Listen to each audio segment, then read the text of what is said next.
વર્ષે આ હાટુ દીકરો દીધો તો 80 વર્ષે મને દીકરો દીધો આજે દીકરો 7 વર્ષનો થયો ને કડીના મલાવરા પાયે મરવા બેઠી ને અને તઈ મારી બેસરી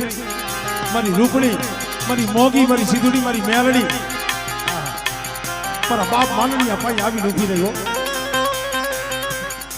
મારી હરખુડી રોમા અને કાલ આવવાનો દી ઉગે